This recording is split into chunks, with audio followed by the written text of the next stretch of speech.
Hello बच्चों, welcome back to our YouTube channel bachelor education place. इस video में मैं आपको प्रकाश के परावर्तन और अपवर्तन चैप्टर के मोस्ट इम्पॉर्टेंट एमसीक्यू क्वेश्चन को बताऊंगा, जिनके एग्जाम में आने की संभावना बहुत ही अधिक है। तो चलिए स्टार्ट करते हैं प्रकाश के परावर्तन और अपवर्तन के महत्वपूर्ण ऑब्जेक्टिव क्वेश्चन को। पहला क्वेश्चन, दाढ़ी बनाने में कौन सा दर्पण का उपयोग किया जाता है? जो हम लोग दाढ़ी बनाते हैं उसमें कौन सा दर्पण का उपयोग किया जाता है? तो इसका राइट आंसर हो जाएगा ऑप्शन ए, अवतल दर्पण। दाढ़ी बनाने में कौन सा दर्पण का यूज किया जाता है? तो अवतल दर्पण का। प्रकाश प्रकाश के अपवर्तन के कितने नियम हैं? प्रकाश के अपवर्तन के कितने नियम हैं? 2। ऑप्शन बी इसका राइट आंसर हो जाएगा। क्वेश्चन नंबर 3, समतल दर्पण द्वारा कैसा प्रतिबिंब बनता है? जो हम लोग घर में यूज़ करते हैं वो किस प्रकार का दर्पण होता है? समतल दर्पण। तो समतल दर्पण में किस प्रकार का प्रतिबिंब बनता है? तो इसका राइट आंसर हो जाएगा ऑप्शन ए, आभासी प्रतिबिंब। जो हम लोग समतल दर्पण का यूज़ करते हैं उसमें किस प्रकार का प्रतिबिंब बनता है? तो आभासी प्रतिबिंब बनता है। क्वेश्चन नंबर 4, उत्तल दर्पण द्वारा कैसा प्रतिबिंब बनता है? उत्तल दर्पण द्वारा किस प्रकार का प्रतिबिंब बनता है? तो उत्तल दर्पण द्वारा किस प्रकार का प्रतिबिंब बनता है? ऑप्शन ए, आभासी प्रतिबिंब। यानी समतल दर्पण और उत्तल दर्पण दोनों में किस प्रकार का प्रतिबिंब बनता है? तो आभासी प्रतिबिंब। नेक्स्ट क्वेश्चन, अवतल दर्पण द्वारा किस प्रकार का प्रतिबिंब बनता है? तो अवतल दर्पण द्वारा किस प्रकार का प्रतिबिंब बनता है? आभासी प्रतिबिंब भी बनता है और वास्तविक प्रतिबिंब भी बनता है। यानी अवतल दर्पण द्वारा कैसा प्रतिबिंब बनता है? ऑप्शन नंबर सी, ए और बी दोनों। यानी आभासी भी प्रतिबिंब बनता है और वास्तविक प्रतिबिंब भी बनता है। यानी अवतल दर्पण द्वारा 2 प्रकार का प्रतिबिंब बनता है। नेक्स्ट क्वेश्चन, एक गोलीय दर्पण की वक्रता त्रिज्या 40 सेंटीमीटर है, तो इसकी फोकस दूरी क्या होगी? तो चलिए इसको सॉल्व करके बताते हैं। देखिए, फॉर्मूला क्या होता है? F = R/2। चूँकि वक्रता त्रिज्या कितना दिया है? 40 सेंटीमीटर बटे 2। हमको निकालना क्या है? F है। तो इसको इससे क्या देंगे? भाग दे देंगे तो कितना आ जाएगा आंसर मेरा? 20। इस प्रकार इसका राइट आंसर कितना हो जाएगा? 20 सेंटीमीटर।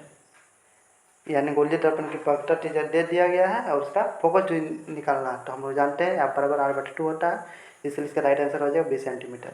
चलिए नेक्स्ट क्वेश्चन देखते हैं। हीरे का अपवर्तनांक कितना होता है? हीरे का अपवर्तनांक कितना होता है? Option D, 2.4।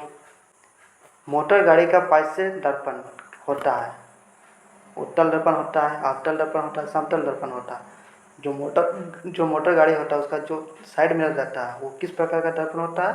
तो उत्तल दर्पण होता है। ऑप्शन ए इसका राइट आंसर हो जाएगा। मोटर गाड़ी में किस प्रकार का दर्पण होता है? उत्तल दर्पण। नेक्स्ट क्वेश्चन, सिनेमा के पर्दे पर किस प्रकार का प्रतिबिंब बनता है? जो हम लोग सिनेमा देखने जाते हैं सिनेमा घर में, उसमें किस प्रकार का प्रतिबिंब बनता है? तो वास्तविक प्रतिबिंब बनता है। यानी ऑप्शन ए इसका राइट आंसर हो जाएगा। सिनेमा के पर्दे पर किस प्रकार का प्रतिबिंब बनता है? वास्तविक प्रतिबिंब बनता है। नेक्स्ट क्वेश्चन, उत्तल लेंस की क्षमता होती है, कैसी होती है? ऑप्शन ए, धनात्मक। उत्तल लेंस की जो क्षमता होती है वो कैसी होती है? धनात्मक होती है।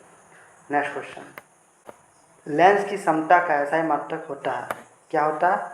Option C, dioptre. लेंस की क्षमता का ऐसा ही मात्रक क्या होता है? डायप्टर होता है। नेक्स्ट क्वेश्चन, पानी में डाली गई छड़ टेढ़ी दिखाई क्यों देती है? पानी में जब हम लोग कोई छड़ को डालते हैं तो वो टेढ़े क्यों दिखाई देती है? तो इसका राइट आंसर हो जाएगा ऑप्शन ए, प्रकाश के अपवर्तन के कारण। यानी अपवर्तन के कारण पानी में डाली गई छड़ क्या होती है? टेढ़ी दिखाई देती है। नेक्स्ट क्वेश्चन, निम्न में से किस माध्यम में प्रकाश की चाल सबसे अधिक होती है? तो इसका राइट आंसर हो जाएगा ऑप्शन ए, हवा।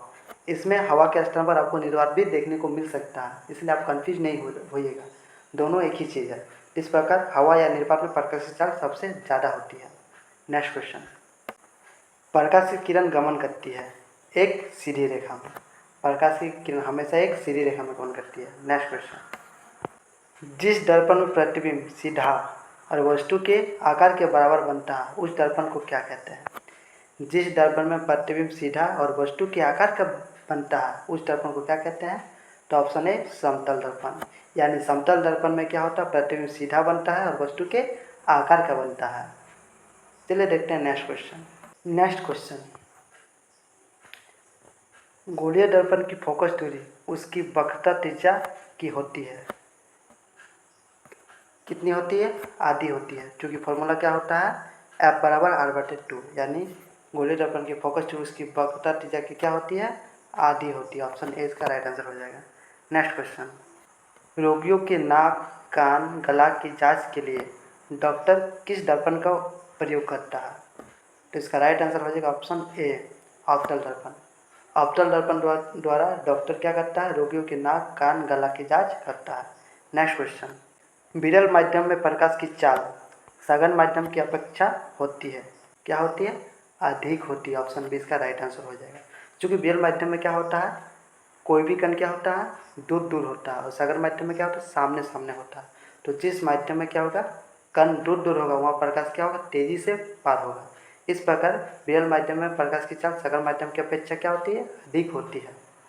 नेक्स्ट क्वेश्चन, प्रकाश किसका एक रूप है? तो प्रकाश ऊर्जा का एक रूप है।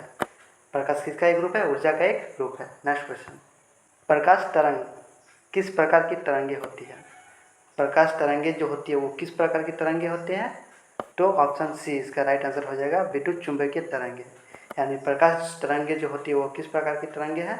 विद्युत चुंबकीय तरंगे। नेक्स्ट क्वेश्चन, तारों का टिमटिमाना किसका कारण है? इसका राइट आंसर हो जाएगा ऑप्शन बी, अपवर्तन। प्रकाश के अपवर्तन के कारण तारे क्या होते हैं? टिमटिमाते हुए प्रतीत होते हैं। नेक्स्ट क्वेश्चन, प्रतिबिंब की ऊंचाई और वस्तु की ऊंचाई के अनुपात को क्या कहते हैं? तो इसका राइट आंसर हो जाएगा आवर्धन। प्रतिबिंब की ऊंचाई और वस्तु की ऊंचाई के अनुपात को क्या कहते हैं? आवर्धन कहते हैं। नेक्स्ट क्वेश्चन, हजामती दर्पण के रूप में किस दर्पण का प्रयोग किया जाता है? हजामती दर्पण के रूप में किस दर्पण का प्रयोग किया जाता है? तो अवतल दर्पण का। इस प्रकार प्रकाश के परावर्तन और अपवर्तन के जितने भी महत्वपूर्ण प्रश्न थे उन सभी प्रश्नों को मैंने बता दिया हूँ। तो इस चैप्टर से यदि आप कोई MCQ नहीं छोड़ना चाहते हैं तो इस वीडियो को पूरी तरह से देखें। धन्यवाद।